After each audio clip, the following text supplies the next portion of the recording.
Is it a smart idea to buy gap insurance at the dealership? Well, let's talk about it. First off, I want to make sure we're crystal clear. There's a huge difference between gap insurance that is through your car insurance and gap insurance that is through the dealership. So what I want to do is explain the difference, but I also want to explain, do you even need it in the first place? The first question is, do you even need it? And that depends on how much cash down are you putting down. If you don't have any negative equity and you're putting 20% of the loan value down or more, guess what? You probably don't need gap insurance. Don't even have to watch the rest of this video. You can keep on scrolling. But if you're putting less than 20% down, it's almost always a safe bet. But so many people just say, get your car insurance gap. It's like $5 a month. It's super cheap. And it's like the same thing, right?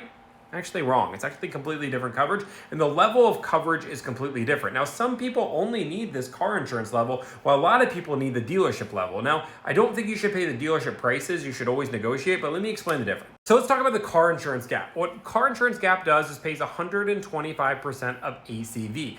Actual cash value. And you might say, Tommy, that sounds great. 125% is more than 100%, right? Well, the problem is ACV is actual cash value. What they do is go out in the market and figure out what your car is worth, and then they pay you 125% of that. In theory, it sounds great.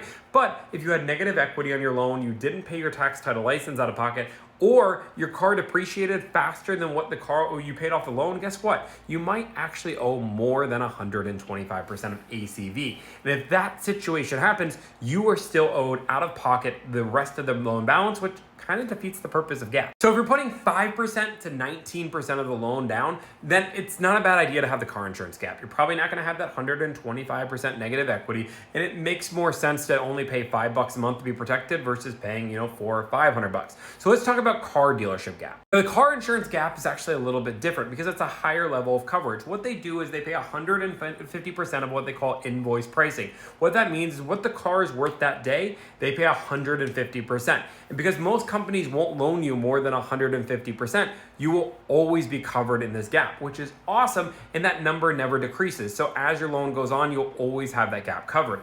The problem with dealership gap is dealerships like to charge absurd prices, $1,000, $1,500 for them, and that doesn't make sense. I always recommend you negotiate your gap insurance. You should never pay more than $600 for gap, and maybe on an 84-month loan, you pay maybe $700 for it, but $600 would be the maximum I pay. Realistically, you should pay about $400 to $500 for a good gap policy. The other reason why you might want to have your gap through your dealership versus your car insurance actually comes down to not having the judge, the executioner, and the jury all be on one side.